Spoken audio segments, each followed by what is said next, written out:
praying for Black love and to be made ready for it. Come on, DTE. Good morning, good afternoon, good evening, depending on when you are watching this.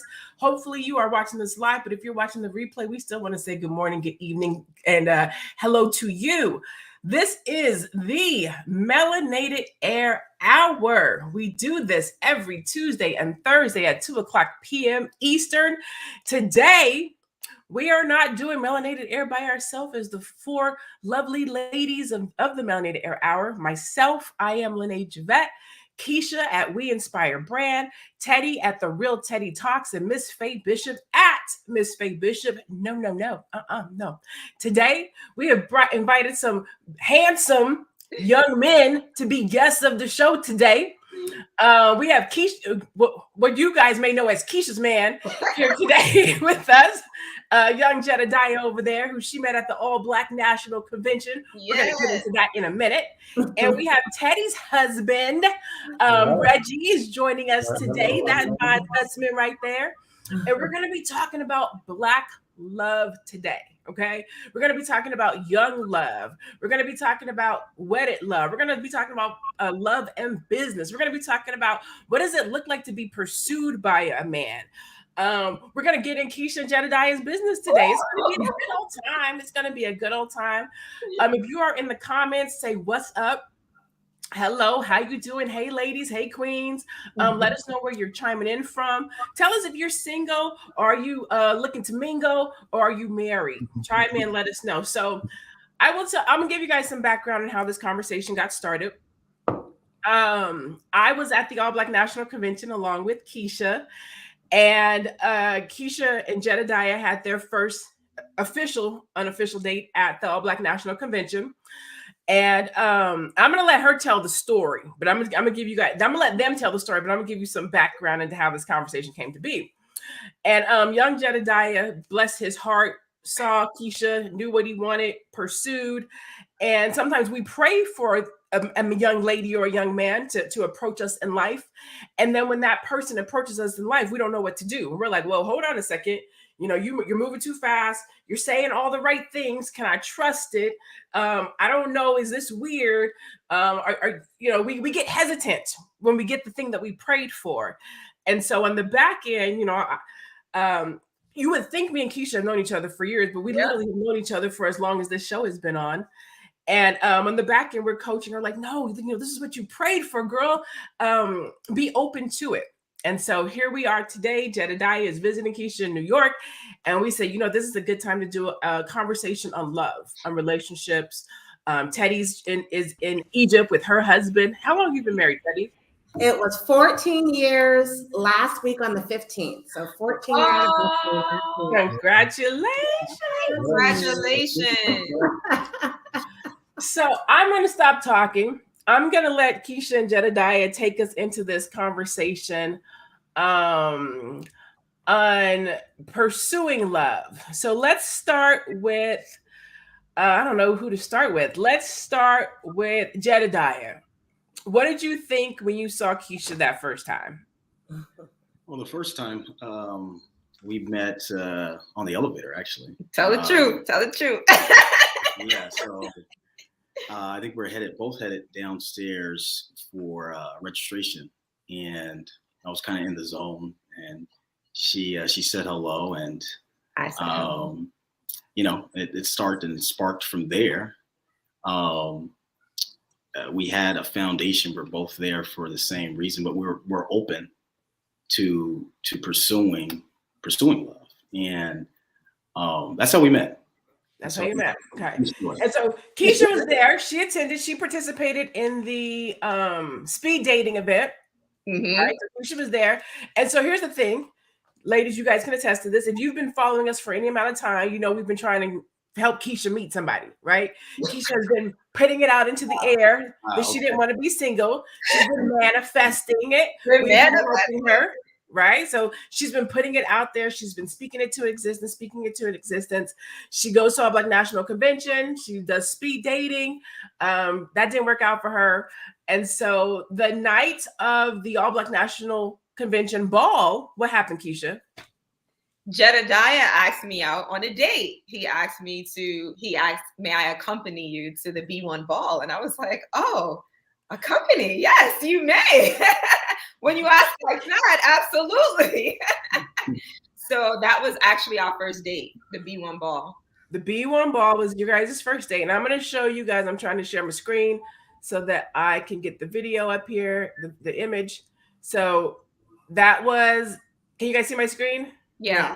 Oh, how cute. This is their first date. Like this the first date, 24 hours, 48 hours in, first date, all Black National Convention was their date. All right, cool. So then what happens?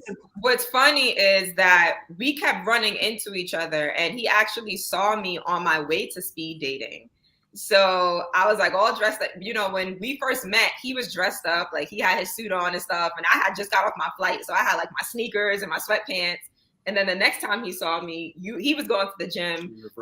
Right. Like I was dressed up because I was going speed dating. And he goes, well, yeah, speed dating doesn't work out, you know, let me know. And it didn't work out. And it didn't work out. So he said he knew it wasn't going to work out. And I was like, I know. So some of the things about the first night's date that were exciting or that I thought were cute based on the conversation was that night. I forget what was, and you can tell them more.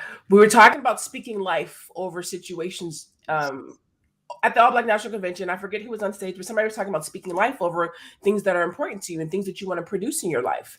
And it was a general sentiment, right, for the night. And what did Jedediah say to you, Keisha? He told me destiny doesn't ask for permission. That's what he told me. So basically what happened was everyone was getting, you know, their awards and stuff. And then we, Lene, it was actually you recognized Dr. Boyce Watkins. And I was just like, wow, like, I really can't believe that I'm here. Like me and Teddy have had these discussions where, you know, sometimes I suffer from imposter syndrome, right? So I'm just like, me, like, I'm here, like, I am part of like a breakout session. I'm a vendor, like, and all of these things. And I'm like, wow, like me and Dr. Boyce Watkins, he allowed me to be in this space, right? So he saw something in me and he believed in me, but it's like, I have to believe in myself, right? And, you know, Jedediah, he saw me tearing up and I'm just like, wow. And he was just like, you deserve to be here. Destiny doesn't ask for permission. So I love that. Yes.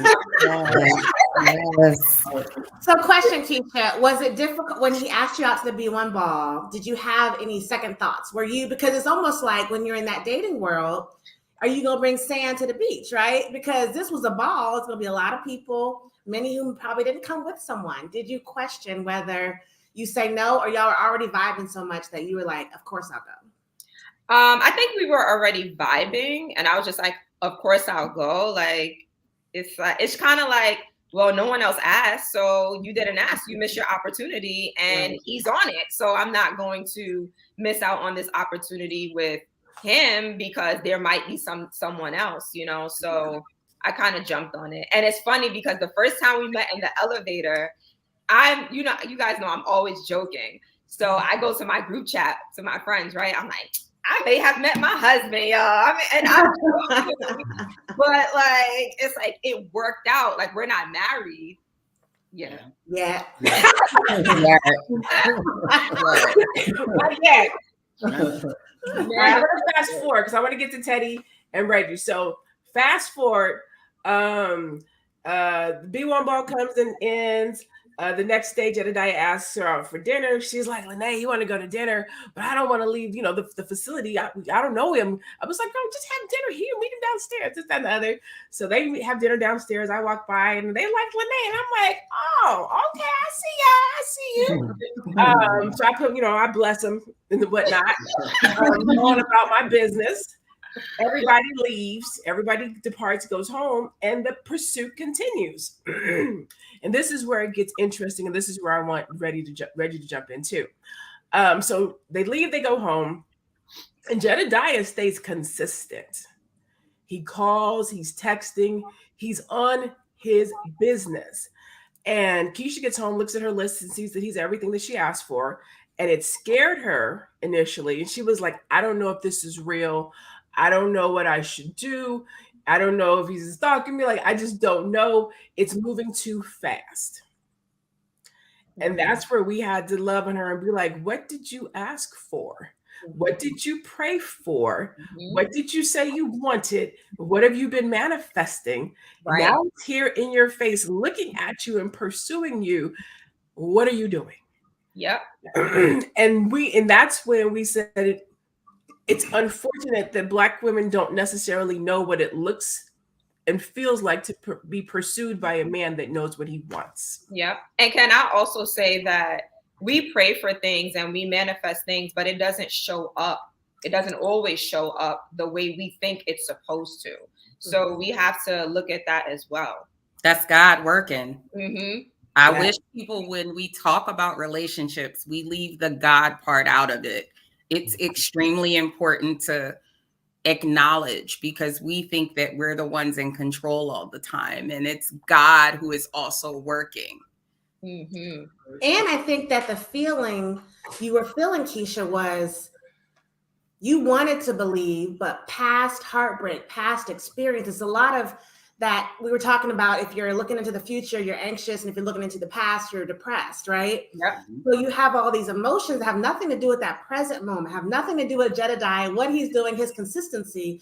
You're listening to stories from your girlfriends and past experiences, and you're trying to bring that into your current situation and mix those all up and say, well, maybe this, maybe that, maybe anything. You know, life's not promised. Mm-hmm. So we have to take advantage of opportunity and see where it goes. And I think we all collectively told you, let his actions tell you who he's going to be. He's talking a good game, great. But if he stays consistent in his actions and align with what he's saying, girl, you better enjoy that blessing. I told you, I was like, I'll date younger. Don't play.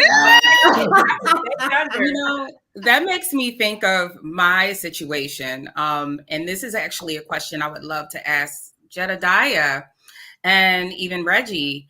I'm a firm believer, through my own personal experience, just with, if I would have knew the guys were going to be on today, I would have had him here. But my significant other, my current significant other, because I was married before, but he told me within the first 7 days that I was his soulmate.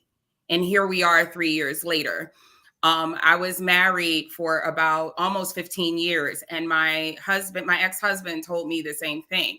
So my question to you, Reggie and Jedediah, is it true? And is it, I mean, you can lend your own experience and how you felt when you met Keisha and Teddy. When a man knows, does he really know? Let me take a jab at that. So go ahead. There is a magical part of the connection, but from a man's perspective, we have lists too. We have lists too. And, you know, I met Keisha's grandfather, actually, earlier this week, and he said something interesting to me. It's like, whatever move you make, just be a man about it. But I've had that home training. So when you find the one who you're aligned with value-wise, when you find the one who is ready, when you find the one who's gifted in the areas where there's need there in your life, and you're complementing each other. From a man's perspective, it's time to man up. It's time to man up. So as far as, you know, when you see someone love at first sight, I mean, yeah, that happens. That happens. But as we mature, beyond the butterflies, beyond the magic, we're yet aware and paying attention to, as far as what I've been taught and the way I've been raised, I'm paying attention to everything else. So, you know, the date for her and the date for me, it's as much strategic as it is possibly for her. So I don't know if that answers your question, but. So did you know, like you knew, yeah, this is it. I think the B1 ball, we had a great conversation. It was great energy. And I think we actually shared a moment at the B1 ball, and I'm like, yeah, I'm here at the door. It's just up to you. The ball's in your court. Yep, that's exactly what you said. Okay, so I got a question for Reggie. So Reggie, what was it like pursuing Teddy? Because I haven't met Teddy in person, but just from what I gather that I think I know about her, I have to imagine that it was a pursuit. That I guess that's all I can say. Yeah, it was. Y'all don't know Teddy. Teddy can do a lot of stuff. When I met Teddy could scuba dive. She could play the piano. She knows Arabic. She knows French. Wow. Right. So when I met her and she told me all those things, I like, you're totally different from women that I done dated before. So that made me love her even more. It was one question I asked. I said, "What's your favorite television show?" This is 2005, y'all. Disclaimer. Guess what she said? Food Network Channel. I'm like, you're perfect. That was back then when I used to show you how to cook. It wasn't like competition, chopped and all this stuff. It was like, here's how you cook a 30-minute meal. Here's how you do this. So I learned all kind of life skills watching the Food Network. Yeah. All right, so I have an important question for you, Reggie. Mm-hmm. Based on everything that you just said, you were intimidated by Teddy because you know this is the conversation we got to ask these. I mean, we're gonna talk. We're gonna have real talk today. Yeah, we hear that when a Black woman specifically, is successful and can do all these things, that it intimidates a man. That's what we hear. That's what we hear, on social media. Nah, I wasn't intimidated at all. If y'all know about the military structure, my wife is high up in the military.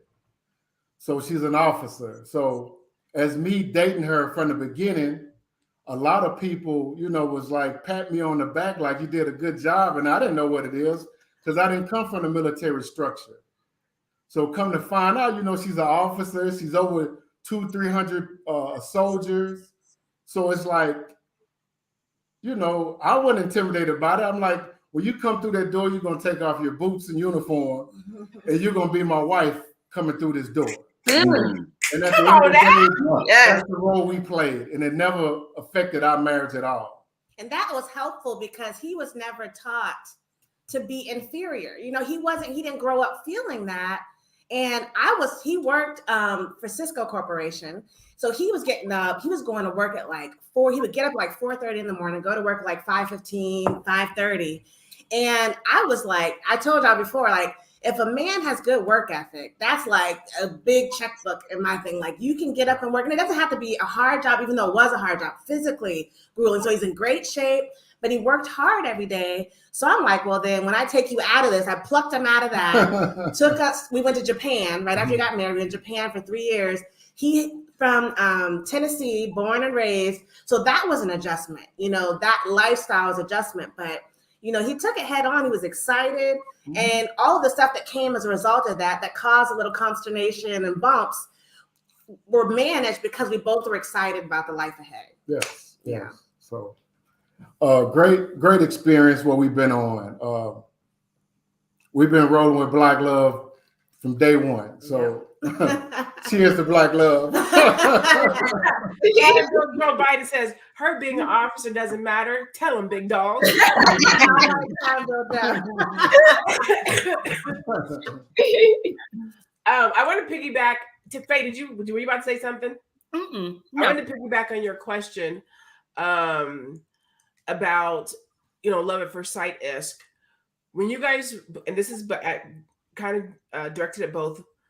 When you're dating, or when you're out there dating, are you dating for purpose? And I know there's so let me back it up. There's phases to dating, right? When you're young, you ain't dating for purpose. You're dating to see who you can take home tonight. And some people, I'm not going to put that on you. But as you mature, you start like, okay, I'm ready to settle down, and I want to find my wife. Was it that, or was it more you're dating, and then you come across somebody, you're like, oh, you know what, this could be the one. So when do you transition to dating for purpose? Was that your situation, or were you just dating and lucked up on this individual? You go ahead. I think for me, so you guys know, I talked about it before. I was in an on again, off again relationship for 12 years, which ended after, we got engaged. And so that means I was dating him from the time I was 18 years old. So I didn't get to date in my 20s like how a lot of women do, or, men for that matter as well. And so after we broke up, like that was my healing time. So I wasn't really interested in dating anyone. But once I got past that phase, I was just like, I want to date just to experience dating. So it wasn't for the purpose of getting married at the time, but it was still a purpose, right? So it was still me saying like, okay, I want to date to see what it's like. I want to date to have this experience. So I did that for like maybe a good 6 months. I went out on dates with people, and you get to know people, you see how things are. And if it goes somewhere, it goes somewhere. If it doesn't, it doesn't.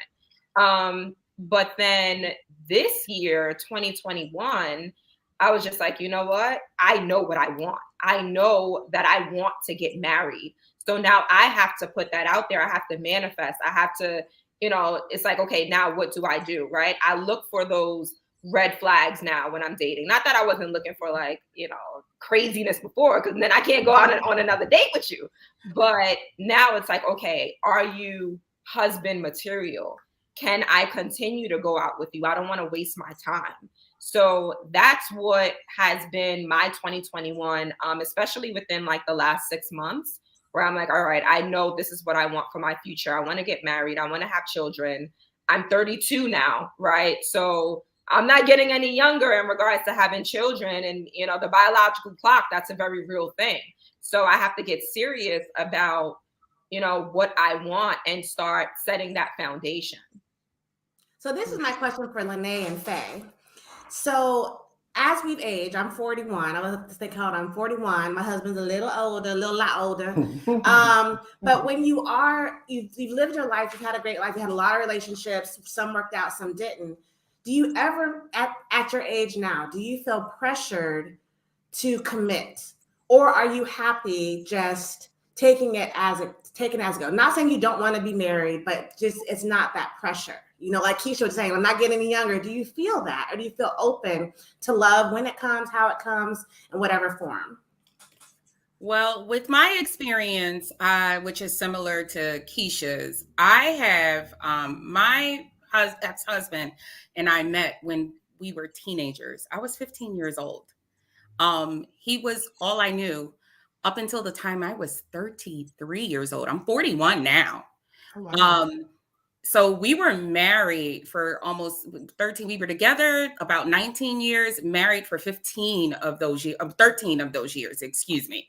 And there was never any pressure because for me, I didn't know what dating was like until I was in my 30s. I tend to, if I say so myself, I don't believe in dating. I don't know if there is such a thing as that. I'm more of a fan of courtships. Back in the day, our parents and grandparents, they not only dated with purpose, they dated using simplicity. That simplicity was courtships. A lot of people tend to think that dating and courtship is the same thing. Actually, it's not. Courtship is actually the lean to gear towards marriage. Dating is just more like hanging out, getting to know a person, figuring it out, because you can actually date more than one person at once. Some people do it, some people don't, but I had never experienced that. For me, there wasn't this long affair. I don't do long affairs. I don't even think, even with my current, when I was 33 and I became single, I was single for 2 years. I didn't date anyone because what I had to learn is, how do I live without the person I've known for my whole life? How do I deal with the fact that we're not a family anymore? How do I learn how to walk and crawl and walk again and stand upright and do all of that again? So me being 41 now and being with the person I am with now, same thing. It really wasn't a long dating thing. It was kind of like we knew upon meeting. is the pressure to get married? Because I've already done it, it could go either way for me. I am a fan of marriages for a number of reasons, but I don't feel that pressure primarily because I feel like I've already lived a life of that. I had it again for 19 years. So at 41 years old, it's kind of like I'm back to starting all over again, but not necessarily so much. But I'm also living and I'm okay with where things are now in the medium that I am now with my current relationship. So I'm kind of in reverse actually. Early on, there was no pressure for dating. I think I dated a lot when I was younger and earlier in my life. Then I had my son, settled down with his dad, separated with his dad, and for whatever reason, like just still no pressure. There's hindsight though, right? So there's no pressure. I have my son and I throw myself into being a mom. And so there's no pressure with dating because I have my son. I want to be a good mom. He's the first thing in my life. And I knew that a man doesn't want to play second to my son. And so I took dating off of the table for a while. Now my son is 21. He's like, deuces, mom, get you a life. I'm not your boyfriend. I'm not your boyfriend. I'm not your boyfriend. I don't want to go to dinner with you. I don't want to go to the movies with you. I'm going to need you to find somebody else to hang out with. And so now it's a little bit of pressure, right? But now I'm 45. So now I am 45. My son has his own life. I'm an entrepreneur. I'm in a PhD program. So my time is limited, but I do want to date. I do want to be in a relationship. I'm working on the whole manifestation thing, Keisha. But it's a different type of a pressure because at 45, it's face situation. Men over 40, they've already been in a relationship, married, have kids, and they do not. So the dynamics at dating over 40 are very different. And it's hindsight. Now I wish I did more balance with my own life. You can't go back and balance it out now, right? Right. I wish I had balanced out things more with relationship and child and stuff like that. But so now, my business keeps me warm. I'm lying. Right. So now I'm lying. So in 2022, I have made a conscious decision to be more, not pressured, but more open to being serious about dating, like putting it on my priority list, not putting it on the back burner, not putting my business first, not putting all these other things first, but literally putting myself and my own personal aspirations at the forefront of what I want to do. Not pressured, but just giving it more cadence as opposed to my business and my son and all these other things. I like the stuff that I can control. You can't control relationship. You got to be vulnerable. You got to put yourself out there. You might get hurt. I hate rejection. And so I'd be like, no, I'm good, but I'm really not good. So Keisha and Jedediah have truly inspired me. Yes, they are so good. I was one in the comments when they said that he was their soulmate. You have to go back a little ways, but they said you are their soulmate. But I want to say that I feel like a tiny piece of, especially in our age, that definitely keeps me loving this man more than almost life itself, is I don't want to date again. I don't want to do it. I don't want to be back out there. Like, even when we get into a disagreement, we tell each other we be like, I ain't leaving. You ain't leaving. I ain't leaving. Because it's like, I can't imagine. I dated a lot in my late teens, early 20s. And by the time I met him, I was 25. And I was already looking for a husband. I was like, I ain't gonna keep doing that. And I told him, because I knew when I met him, I was going to school full time. So he didn't get to see the real military side of me until I finished my degree. So I was like civilian life during that time. So I was telling him stories, but he didn't really get it. He didn't believe me. And boom, when I graduated, we got married. But even then I was like, I'm leaving. When I graduate, I'm leaving. I'm going somewhere away from here. You're coming with me or not, and I'm looking for a husband. I'm not looking for no boyfriend. So I basically just put it out there, and I'm like, I left him to make the decision, but I was like, I'm not here to do this, and I don't want to be, I was trying to get overseas. So I was like, I don't want to be doing no long distance. Like, you in it to win it or you're not. and I let him make that decision. And thank God he chose me. But you know, it could have went the other way, and I would have been cool with that because I was looking for a husband at that time. You know what I like that you said, Teddy? You said, I'm not leaving. We're not breaking up. No. I'm not dating. What we're really saying is, I'm reading the comments is in a body bag. That's what No, and I can relate to that because this era, I felt initially when I divorced, because I divorced in 2014. I felt like I got divorced at the wrong time during the wrong era. Because mind you, it was 1990. I don't want to. I'm giving away my age. It was 1995.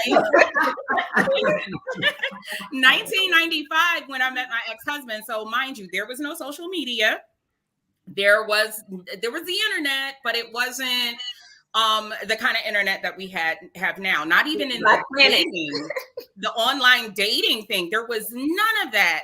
Now we have Instagram, we have Facebook, we got Twitter and Clubhouse and all of these different platforms, in addition to all, you know, being out there and just meeting someone in a grocery store, meeting someone at the mall, you know, meeting someone at a coffee shop. So it's like, when I became single, for me, it was like a tidal wave. It was like a tsunami. Like, what? I felt like I was dropped off in the middle of nowhere and I had to figure out how to get my way home.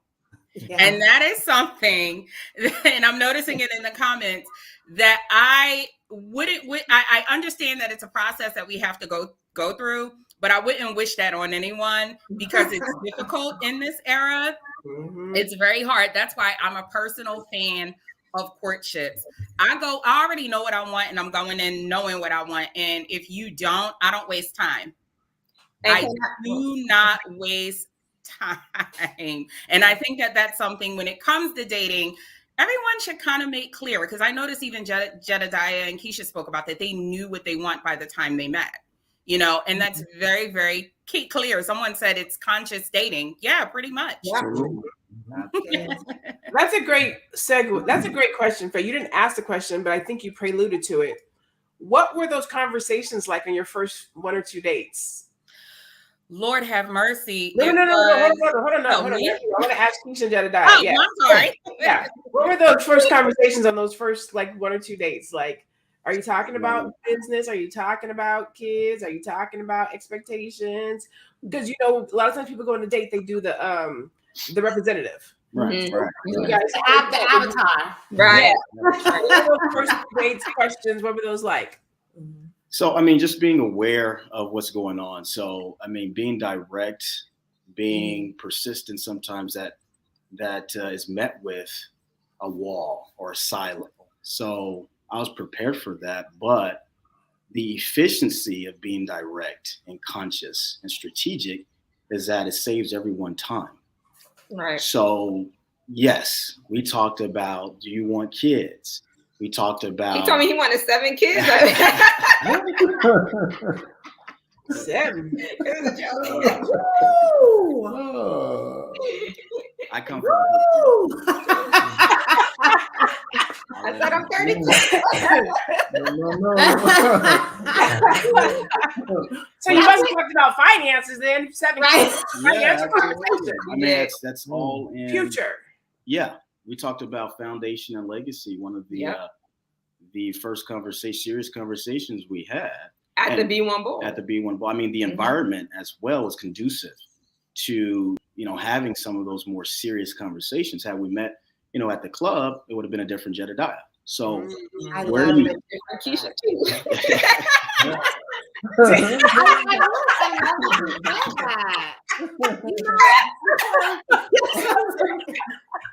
But no, seriously, we spoke about spirituality as well. So I think the important thing, and I feel like what we both did, is we put our values on the table. So for me, I knew what I wanted. I knew what my values were. And I knew that I wouldn't continue on with a relationship or like dating if we didn't share those values. So we put it all out there. So we spoke about finances, we spoke about spirituality, we spoke about business, we spoke about family, we spoke about legacy. So we put it all out there, and the fact that we had like such a connection and those commonalities, it was just like, whoa, you believe that too? I never met a man that believed exactly what I believed, you know? And I was just like, wow, like that's crazy. So we definitely had those conversations up front. And one thing that you did say to me on the second date, it was, you know, you said that everything you do is with intention. And I think that for you, like, that's why you put that out there as well, because of the intention. Absolutely. Yeah. Absolutely. I wanted to ask you too. So because we dated, it was early on, like Reggie had a two-way pager because he was texting me. So this is, again, 2005. So he's texting me all the time. This is before texting was the thing it is now. So it was unusual for me that someone could reply in short messages throughout the day. I was like, because I was like anti-phone. I did have a cell phone, but man, like I didn't take it everywhere with me. So I was like, how are you texting me? It was weird to me. I'm like, why are you texting me all day if you're driving, you know? He's like, well, when I stop, I text you. I was like, okay. You know? But in this new revolution with social media, you got social media statuses. You have this pressure. Do you feel that is going to get that is getting in between you? Like, do you guys feel like you have to share your photo on Instagram and Facebook? Do you have to change your status to in a relationship? Or did you have that conversation? Because I think that's a real problem for people now, is this whole social media peer pressure of being in a relationship. Facebook official. Yeah, you know, you care. Does your people care, you know? Yeah, I think for me, like that used to be me. So in college and like a little after college, like everybody needs to know what's going on. And that's because I wasn't secure in my relationship. So like now I'm secure. So if he want to post a picture, he can post a picture. If he doesn't, he doesn't. If I post a picture, like it doesn't matter, because the world doesn't matter. We are what matters. Yes. So for me, like I'm secure.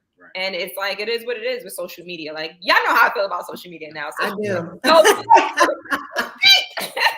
Facebook. I don't mess with that stuff no more. You know, especially because of the etiquette that gets practiced online. And this is something that me and the ladies talked about behind the scenes too, that we wanted to discuss in the show. And I'm glad that you spoke about that. That segued into that, because nowadays on social media, the lines have become so blurred because people have completely stopped setting boundaries. And it appears a lot of people are living a double life. There's their real life, and then there's the social media life. And the social media life is the one that seems to take priority for a lot of people, not everybody, but a lot of people, over their real life. You know, it's the life you exploit the most to the world. It's the life you share. For many people, it's a direct reflection of the life you want people to believe that you are actually living. And so when I think of the emojis and the relationship statuses and all of that, and how oversharing is contributing to the downfall, it's like people are connecting through social media because it is this great tool. So there's the pro with that. But the con is it's also tearing relationships apart at the seams. And a lot of that has to do with a lot of the social media etiquette that we tend to practice online, men and women alike. And it's interesting. You see people who are taken behaving a certain way. If you catch my drift, you know. So I'm with Keisha on that. With social media, and I'm actually with someone who is very popular, who is a popular 90s rapper. I will not say his name, but we're on there for our brand purposes only. After that, that's it. Yeah, it's because you hear all the positives about dropping in the DM. I met my so-and-so, you know, on social media, dropping the DM, but sometimes you don't know who's single, who's not single. And so there's people are always dropping in somebody's DM, good, bad, or indifferent. And it's the individual's person to say, hey, yay, whatever the case might be. Sometimes that happens. A lot of time it doesn't. I like to post those posts like, hey, how come you only said hi in private? How come you didn't say hi in public? I get that. You look nice today. How come you said it in the inbox? You just say it on my post. Everybody else said it on my post. You should have said it on the post. Drop these private comments. Okay, so I want to go to some of the comments. I'm going to back up to one. I keep backing up to it multiple times. Here it is. Everall Gordon. I see people talking to Everall. I'm going to assume this is a man. Yes, it is. Okay. Keisha and Jedediah, Teddy and Reggie. I'm happy for both of you couples. Unfortunately, Black love hasn't worked out for me as a man, and that's why I'm staying solo. What advice would you guys give the men? What advice would you men give to a man that does want to find his queen, but is struggling to find his queen? I say don't be scared to love. I think brothers out here are scared to get hurt, just like everybody else. But I mean, we done dealt with pain before. Right. Try it. It doesn't hurt, you know? So if it was me and I was single, I would keep trying till I find that perfect person. So that's my advice. Touche. I would say, it goes back to what your end goal is for me. So if you have an open position to get you to the level you like to get to, then to keep going, to keep pushing, to keep looking. But if you're satisfied and you've accomplished everything that you need to accomplish and you feel like, you're good by yourself, then that's a decision that you would have to make. For me, I know part of my legacy, I'm going to need the feminine spirit. I'm going to need my wife. I'm going to need that support. So I've been in other relationships, gone through the pain. That pain can lead to progress. That pain can lead to evolution if you have that end goal. And just like anything else, you got to push through to get to find them and to make that development happen. So my advice would be, if that legacy includes your queen, she's out there, she's waiting on you. Waiting on you. I was in a mastermind the other day, and there was a seasoned gentleman. He was 67 years old, and we were talking about our goals and visions for 2022. He's 67. He was like, and I'm finding my queen this year. And I was like, come on now, at 67, still on the look for your queen. Get out there and find her. I didn't even drop that I wanted my king in 2022. I was like, damn it, I should have said that. All right, Danny G said, women back in the day were simple. They did not have high expectations. Do you think that's true, ladies? Do you think women didn't have high expectations back in the day? I don't believe that. I do feel that, and I said it, I went into it a bit earlier. I feel like our grandparents and our parents dated with a lot more simplicity. The women were groomed to be wives. The men were groomed to be husbands. They were groomed to be family men. The women were groomed to be mothers, and there was a grooming that took place that started among the families that they were brought up in. I believe that's not the case anymore because of the broken family dynamic and the broken family structure. I know that's not the case for everybody, but I feel as though it's definitely had a lot of impact on the reason why a lot of women have so many expectations today. And it doesn't mean that those expectations are necessarily a bad thing, but I do feel as though a lot of that plays a role in why that exists today, as opposed to, back during the Reconstruction era, the 1950s and all of that. That we do need to talk about how the broken family structure has contributed to why, dating in the modern world is so complex. I think, Faye, in addition to that, I was just going to say, I think, Faye, in addition to that, we also have Black women who are becoming more educated and entrepreneurs. And then some of them have the mindset, I don't need no man, right? But it's like, well, if you want to get pregnant, like you are going to need a man. Like you can't do that by yourself, right? You know, building legacy, like you need that family. Like you always talk about family and legacy. And so you do need that. So I think that we do have higher standards collectively, because then you have the women that say, well, I have a degree, so I want a man with a degree. She's not talking about, oh, I want a man that is equally yoked. I want a man that can pour into me. You're not talking about those values, right? You're talking about, oh, well, I want a man that has a degree. And just because he has a degree, that doesn't mean that he's educated. You know, so you do have those women that are saying those things like, oh, he has to be on my level. But being on your level, that doesn't only mean a piece of paper. He could be on your level spiritually, emotionally, like in all of, you know, in other areas. So you do have those women that are like, no, you know, like he doesn't have a degree, so I'm not going to give him the time of day. And that could be your soulmate. Yeah, true. Yeah, very true. And I will also say too that I found a letter that my grandmother wrote to my grandfather. So they were born in the 1920s, and they were dating probably in their teens. And this letter was from like 1930, late 30s, maybe 1940.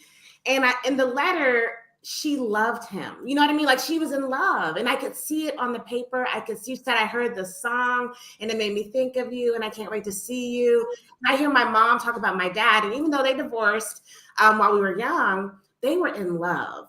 So even though life was simpler, dating and courtship was simpler, they still were connected. And I think that's what we can't lose sight of, is you can't let all your check boxes keep you from that connection. Like when you're feeling that fire and you're feeling that attraction and the yin and the yang and all that, you can't get your head involved and say, but you don't have enough degrees from here. You don't make this income requirement. Because as Reggie has found out, when we move around the country, around the world, he's had to give up his job several times. And he's had to be there now that we have small children. Sometimes he's a stay-at-home dad, right? Which he absolutely didn't imagine himself as being that. And I hear it sometimes, maybe weekly. And but he does a great job. And if I had some PhD, really connected to their job kind of guy, where would we be right now? Because I have a career. You know what I mean? I'm retiring next year, y'all know. So what if I had a man that was trying to challenge that and say, no, I can't do that? What the hell do you mean you can't do it? We need this. Like, we need to be set up for this. So you have to be flexible, and don't let your head get in the way of what your heart's trying to tell you, but consult both, right? Yeah. What would you, go ahead. No, go ahead. No, I was just going through the comments, I had to read all the comments so I can get caught up to see what was going on. Well, let me be a single woman who says I am 100% team pick me. I'm not, you'll never catch me at any day, time of the month, the week, or the year saying that I don't need a man, because I absolutely do. I have 6 brothers. I have a wonderful father who has been married to my mother for 38 wonderful years.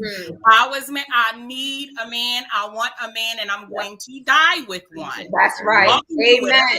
Y'all want to do and move however you want to move out here. If you like to shovel snow by yourself and change your tires by yourself and seek your oil change and raise your kids by yourself, that is wonderful for you. Right. It is not wonderful for me. Amen. And I know I probably may get a lot of flack for that, but that's okay. Flack me. I don't care. I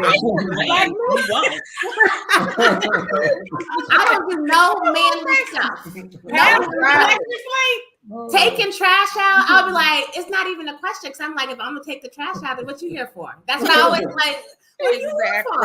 Like, I can take the trash out. I've lived by myself. I know how to do all that. I can change light bulbs and screw things, screwdriver, power drills.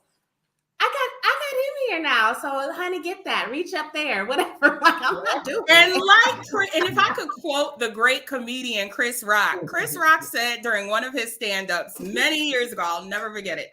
He said, there are many things that we all can do. It doesn't mean that it's meant to be done. You can drive a car with your feet like Fred Flintstone if you want to get from one destination to the next. It doesn't mean that it's meant to be done.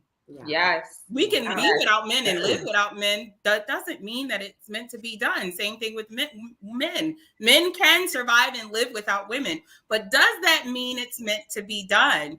It's not. Our biological setup doesn't even call for that. We were placed on this earth for companionship. Yes.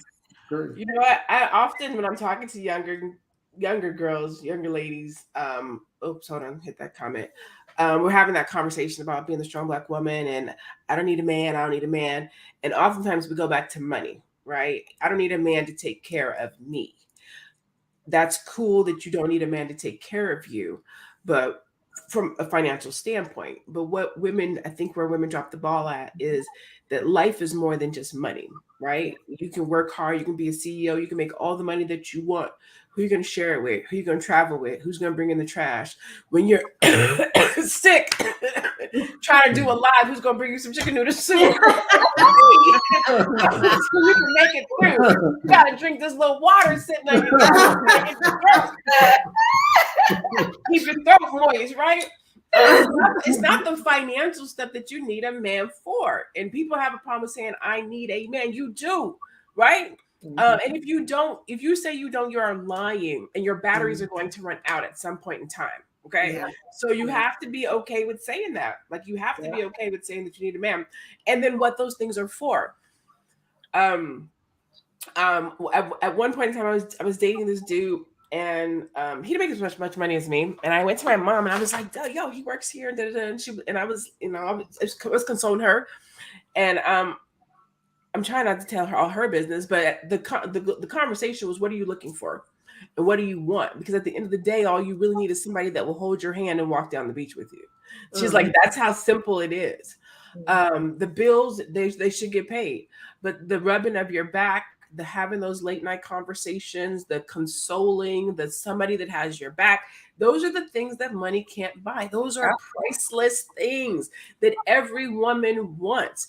That's great that you can pay your bills, but your bills are not going to be the things that console you and hold you and tell you that it's going to be all right. And hold your hand. Like, that stuff is priceless, and nobody can do that type of a thing like a Black man can for a woman. Okay. When I talk to young ladies and they're like, I can do everything by myself, I'm like, that's great, but do you want to? Do you want to? I understand we've been put in the position to, but is that what you want for your life? And stop giving that narrative. It just doesn't feel, you want someone. You need to be with someone. Dennis Scraggins put up their Maslow hierarchy of needs. We talk about that all the time. Like, you have to fulfill your basic needs. You can't even function. Like, if you're thinking about eating, shelter, and staying warm, then you can't even think about starting a business. You can't think about saving for your future and generational wealth. So you need that emotional, spiritual connection to help you be the best person you can be.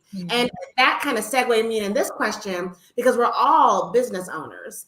And I just want to say that having this relationship has made me be so much more successful, even if it's just the bouncing off ideas. But it's not just that. It's more than that. It's help building, it's keeping accountability, it's growth, it's having some different perspective, it's being able to put someone else on the company so that, God forbid, something happens to me, there's some of the state can't get it. You know what I mean? There's not this big issue. There's no probate involved. So it's, even from a business perspective, having that team just makes life that much easier, and you can scale that much quicker when you have support. So the support and finding those foundational needs is so essential. So we can't follow the narrative of, you don't need a man, you don't need air. You know what I mean? Like, we need it. We do need it. That's how we're designed. We're designed to be connected. We're designed to be close. So find that and don't talk yourself out of it. Yes. Faye is not single. Clement, just so you know. Yeah, I elaborated. I elaborated on that. You have to go back and watch the beginning. No, I'm not single. I'm in a relationship. Single. 3 years. Yes. Happy. Happy. So happy. And me and Chanel are the only single ladies on Melanated Air. Voice It with Christy Nicole. I see your comments, sweetie. I want to hear the men speak on the topic. Please let me know what you asked earlier. I can't find it. Let me know what that topic is, and I will ask them. If you post it, let me know what topic it is you want to hear them speak on. Any final thoughts? Is there anything we didn't hit on or talk about that you guys want to put out there? Do you guys have any questions in the comments for our panel? Do you guys have any questions for Keisha and or Jedediah, Teddy and or Reggie, Faye Bishop? Please post them in the comments. Let me know. Try not to sound too much. I just want to mention for the people who are single or they're in a relationship that they may have no business being in, don't be afraid to be single, right? So like, I know we talk about Black love, but you can't get that Black love without first being single. And we were just talking about this before we got on the show about that self-love coming first. So you have to know how to love yourself first. You have to know who you are first before you enter into a relationship that is going to be long-term. So don't be afraid to get out of that relationship. And I say that because I was there. I was in a relationship that I had no business being in. And it was just because, well, I'm already engaged. So that means I'm one step closer to marriage. I'm one step closer to having kids. And, it would have been a disaster if I would have stayed. So don't be afraid to get out of that relationship. I know it's easier said than done. I'm not saying that it's easy to get out of relationships, but if you are not fulfilled and deep down, when you're in a relationship that you shouldn't be in, try to leave that relationship, work on yourself, and then find that person that shares those values that you really connect with on multiple levels. You hit the nail on the head, Keisha. I was thinking, because we had talked before this, and Reggie wanted to say something just on that topic. Yeah, the same thing. Just you got to work on yourself first. Self-love. That's the only way you can to love somebody else. So I know that's the route that I went on. I had to love myself first for me to love this woman, and me love my kids, and me love her family, and so on. I love it. Okay, so I have a question from Miss Lily, I think it is. Girl, if I'm messing up your name, I apologize. What do men actually look for when they are seeking a committed and loyal relationship? This question is for the men. Well, I would say, boys are going to be looking for different things than men are looking for. So come on, say it again for the people. Speak up. Lean into the microphone so the people can hear you. So men are looking for support. They're looking for someone to lean on when times are tough, especially Black men. They're looking for somebody to have their 6 o'clock. They're looking for someone to communicate with, someone to understand, what the experience is like, someone to bounce ideas off, someone to calm, their stresses. They're also looking for family. Men are looking for legacy. They're looking for, someone to leave their estate to. They're looking for connection. So, et cetera, et cetera, et cetera. I agree. Same thing. That's what we're looking for. We're looking for a team, someone to build with, someone to love unconditionally, someone to, see my faults and don't crucify me for them. We just want a better half. Right. Better half. Let me ask you this. This is not in the comments. I've had this conversation with somebody. Does that change as you get older? Because I'm trying not to put my own business out there. I was having a debate with my homeboy the other day, and he was like, why would, if you're a woman over 40, why would a man over 40 date you instead of a woman over 20? What do you offer over 40 that a man doesn't already have? That's a completely different conversation for another day, ladies. Me and you. But based on the question that was just asked, does what a man want change as he ages? Good question. Well, I can only speak from my position right now as a 29-year-old man. So I want someone that understands me. I don't want to be speaking, Mandarin, and you speak in a totally different language and you can't communicate. So I'm looking for someone on my level that I know I can lean on from an emotional standpoint. So that's tough. I haven't been 40, so I don't know what. All right, so Reggie, step in on this one. Reggie is this. So I know you got some, and you have friends. I know you your male friends talk about this. You probably have some that have been married or single or divorced. What's the conversation around the campfire? Yeah, honestly, we want somebody on the same level. I mean, I call it dumbing down, but we don't want to do that. We want somebody on the same level to help you keep growing. Exactly. So all you older women out there, it's older brothers looking for y'all. So do not give up. We're looking for somebody to be on the same level, to keep building with you, to keep getting things in this life that we both want. And understanding team is important. It's the only way we're going to survive from here on out is being team. Mm-hmm. So you're going to have to focus on that. Everybody got to get out of their selfish ways and got to say, you know what? I need to find somebody that wants a team, period. Lene, I wanted to say, not speaking for men, I'm going to let you speak, Jedediah. Okay. I think that it's that 80-20 that we always talk about. Because what an older man is going to get from a very much younger woman is going to fulfill some of those needs, but I don't think it's going to be the substance that an older person would want and what they need in their life. Like you're kind of, not saying slowing down because I don't want to make it seem like I'm old, but the things I wanted at 20 and the things I was doing are nowhere near what I'm doing now. I ain't even thought, people talk about going out at 10 o'clock at night, leaving the house at 10 o'clock. I'd be like, right. I used to do that, I guess, but no. Yes. Oh, yeah. I was just gonna add that I would imagine that your needs are relative to your level of experience. So I would say a man at your level is probably going to be looking for and needing what you need, in your 40s. So it's the yin and yang, some give and take. There's a spectrum. You're at one end of the spectrum and your match is going to be at the other.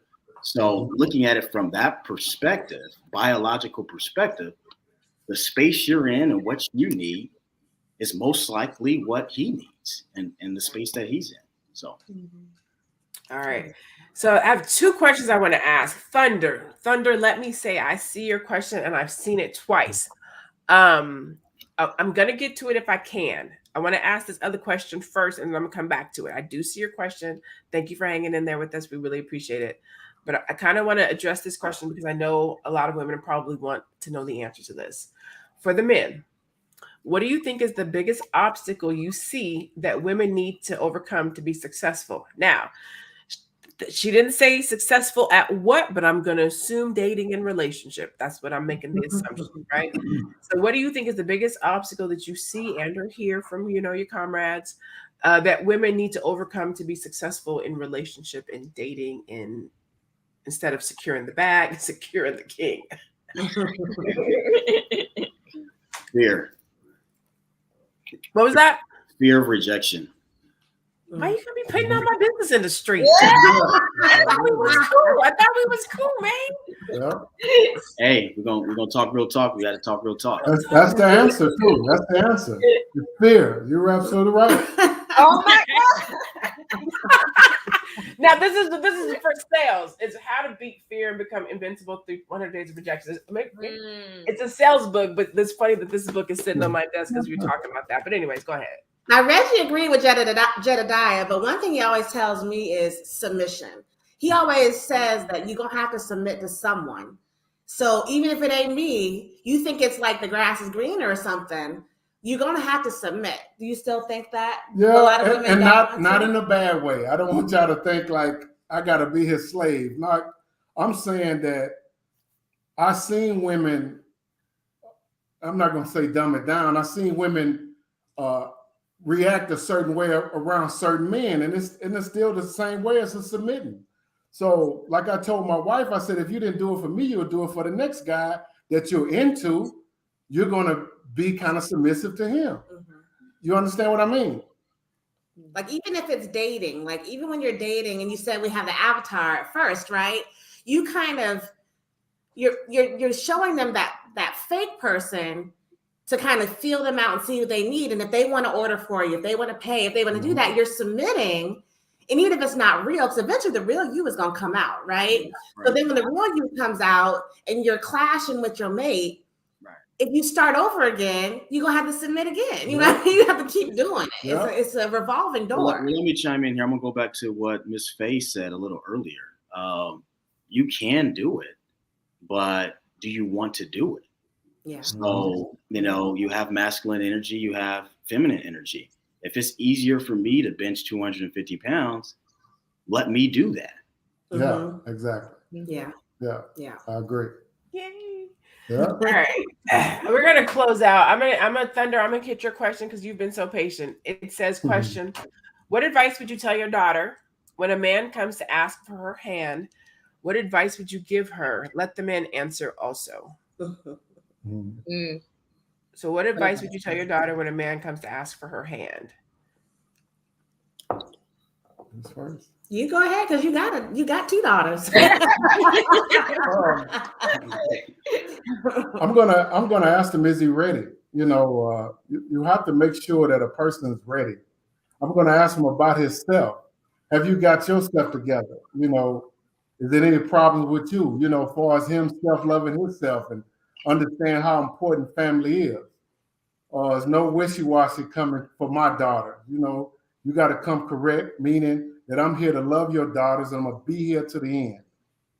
And if not, please move on. You understand? Okay. He got to be ready to build. He got to be ready to uplift my daughter, and she's going to do it for him, because I'm going to teach her everything he needs to know that she's going to be a perfect wife. Period. Family is the most important thing in our family structure. And I'm going to teach my daughters that. And I want him to know the same thing. Absolutely. Yay. So this is, I wasn't going to ask this, but one of the comments, first, let me give you your kudos and your claps. Michelle Etienne gave you. And then Grounding My Crown said, Reggie said that on period. Michelle said, thank you for that, gentlemen. And usually I don't let the comments bully me, and I'm not necessarily letting the comments bully me right now, but I think that this is you guys are here, and I think that this is a good place to get some insight. So one of the comments was like, you guys were just talking about prenups last week, and now y'all talking about black love. Well, it's all relative, boo. So you love and prenup, right? So since you guys are here, let's address it. You guys are in the early stages of your relationships. You guys are married. I think, Teddy, you were on the prenuptial conversation. Yes. And that conversation was prenuptials, meaning having a conversation about your wedding. I'm sorry, not the wedding. Having a conversation about your marriage, okay, before you get married. It's not protecting your finances. It's having a conversation about your marriage outcome. Should something not go properly? And should you do that? And we say, yes, you should. We didn't say that you should cover your finances. We say you should have proper conversations about your marriage before, which is what a prenuptial does. Okay. So with that being said, I just want to make sure I cleared that up. Now I can ask my question. What are your guys' feelings about prenuptial agreements and or prenuptial conversations? For Keisha and Jedediah, have you had it? And for Teddy and Reggie, without getting into y'all's business, I know you guys talk. Tell us what those conversations around prenuptials have been. You don't have to tell us if you have one. That's not our business. But just what are your opinions about it in order to stay consistent with the types of conversations that we have? We have had that conversation even before we had it on the Melanated Air show. What was that, last week? Last week. Yeah, that was what day? Yeah, last week. Yeah, like the weeks are going fast. But yeah, we did have that conversation about the prenup. and yeah, we had it. Okay, good. And again, it's not our business what it was. I just want to make sure that people know that the conversations that we talk about in here are real life conversations that we have in our own lives, right? Mm-hmm. Hollywood has made prenuptial agreements, protect my assets and don't give her no money. That's not what a prenuptial agreement is. It's a conversation that you have with your mate before you go into the nuptials that say, this is how I want to cover you should something go awry. That's how it should be. We should make these we should make these decisions and have these conversations in love. Should something happen, we have had this conversation and we're equally protected, or you're protected, or the case might be. It may not be financial, but it's still a conversation that needs to take place. So I'll digress and go back to Teddy and Reggie. I'll say that. So when I met him, I was 25. So I wasn't really smart on that then. But when I started feeling him, when we were dating and I knew that I really liked him, I asked for two things. I asked for a copy of his credit report, and we both went and got STD tested. So those two things was our version of a prenup. Okay. So I don't have any assets. I guess I did. I had like investment savings. I had already been in the military 8 years. So I did have investments and whatnot. So if I had been more intelligent on that at the time, we probably would have got a prenup just to protect those assets in case he was some maniac or a loser or whatever. But we talked, so the credit report thing, that threw him, right? Because he was in his early 30s at the time, or he was in his mid 30s. So that was like, he was like, what? You want to see my credit report? I was like, yes, I need to know what I'm dealing with. And I know a lot of people don't like talking about money. So that was it. I could see everything right there, what his situations were. And then he could see mine. I shared as well. And let me just go in eyes wide open. So I whatever your version of prenup is, just don't hide things. If you're going to be in a transparent relationship, you're sharing your body, your soul, your spirit. You need to share your finances and your goals and your spirituality and your dreams and all that as well. Yeah. Faye, go ahead.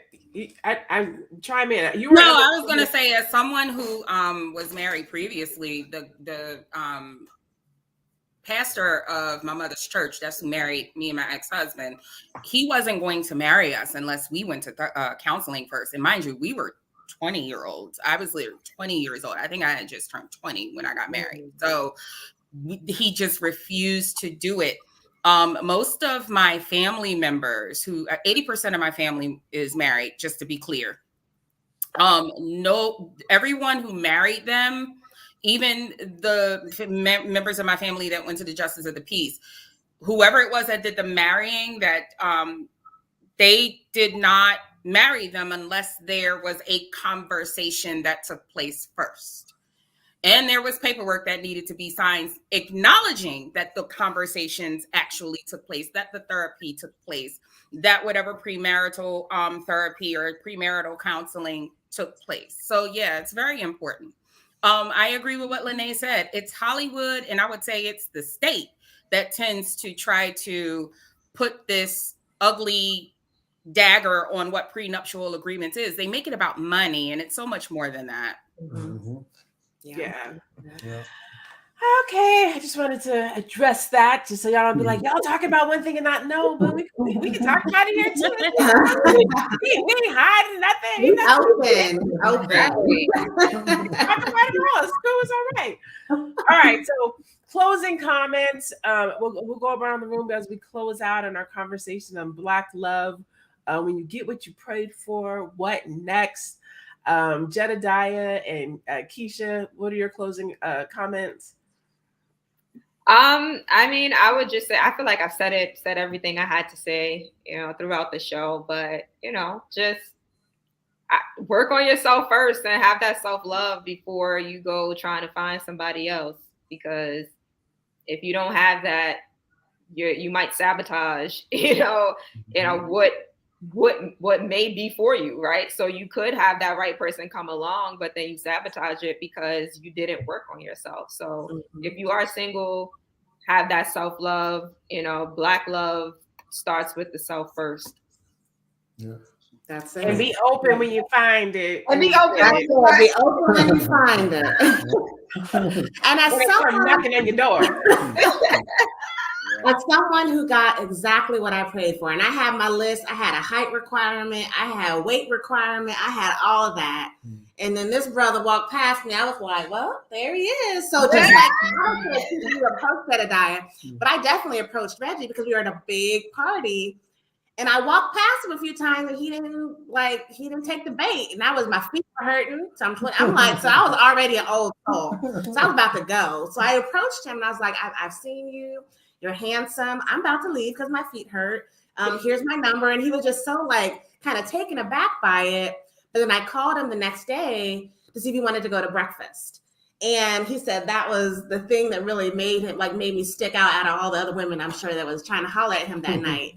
But I got what I prayed for. And then during that courting process and the growth process, we had a lot of honest conversations, just like Keisha and Jedediah. We up late talking all day, during the day, at night, talking, connecting, and being transparent and being accountable. And I think that is what got us here 16 years after that, still together, still having disagreements sometimes, still maybe not connecting 100%, but we talk through it and we work through it because we know that this is where we want to be. And it ain't no better out there. So let's work with what we have and grow and build that generational wealth for our kids. Like that is what's most important. And wealth, not just in financially. I'm talking about where they can see us grow together and they know this is what love looks like. This is what relationships look like. This is how a man treats a woman, and grow from there so that they can give that to their mates and dates and all that as well. I can't believe we skirted over the fact that you approached him and called him the next day for the date. Like, how did you do that? But it's so funny. I was in a place that I was like, I'm just going to have some fun. And that's what it was. So I didn't have that barrier. I didn't have that embarrassment or what it was. I'm always been a loner. So I didn't have no one to be embarrassed in front of. Like even his friends were like gatekeepers or something. So I had to kind of like push them out the way. I was like, excuse me, like to even get to him. It was crazy. But I didn't have any, there was nothing I had to lose. And that is life. You're your own barrier most of the time. So I go up to him. If he said no, he's not interested, my feelings would have been a little hurt, but that's it. I'd have had my wine or whatever, and I'd have gone about my business. Faye? I just want to say that dating with a purpose is essential, especially if you're trying to find someone to create and sustain a healthy relationship with and to build a life with. If that's not what you're looking for, don't lie to yourself and don't lie to other people about that. Be clear. Creating a dating plan is easy. Like I said, back in the day, our grandparents and our parents dated with such simplicity. Such simplicity. You know why? Because they went in knowing what it is they wanted and they went for it. I believe that it takes effort. It takes patience. It takes self-discipline. And in my opinion, it takes the wisdom of others who have done this successfully, such as Teddy and Reggie, to understand what it is that needs to be done, as well as Keisha and Jedediah. They're still new, but this is amazing. We're watching their love grow. We're actually witnessing Black love in real time happen. So take note and witness. You're seeing it. Take this in after this conversation is done. And be honest, have a sit down and a real honest conversation with yourself in the mirror to figure out what it is you want and go for it. Full speed. Yes. Full speed. I'm right. I should have been writing notes, Faye. Damn it. I know what to do. Step one. Step two. Oh my God. What a great broadcast today. Even better than I imagined when I pictured this conversation. Wow. I'm so happy and thankful and grateful to our gentleman guest that sat in on the Melanated Air today.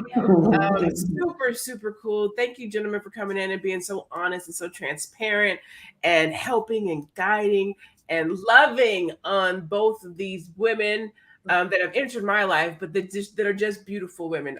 So I want to thank Jedediah for being here. Thank you, Reggie, for being here. Thank you guys in the audience for tuning in, for engaging, for telling your stories, for showing up. We love you. We appreciate you. I thank my co-host of the Melanated Air Hour, Please make sure you guys go and support and like and follow and engage and love on those of us that are in the Melanated Air Hour. You guys can find Keisha at We Inspire Brand. You can find Teddy at The Real Teddy Talks. You can find Faye Bishop at Miss Faye Bishop. You can find me at I Am Lene Javette. Madam President is not here today because she is picking her mom up from the airport. You guys pick your mom up from the airport when she tell you pick her up. You can't be on the TV box screen talking to your little friends. No. That's where she's at today. And we just want to thank you so much. We thank you, and as always, we ask that you continue enjoy your holidays. Yeah. You won't see us live on Thursday. It'll be a rebroadcast because we want everybody to enjoy their family. So the next time we see you will be after the holidays. So we want you guys to enjoy your holidays.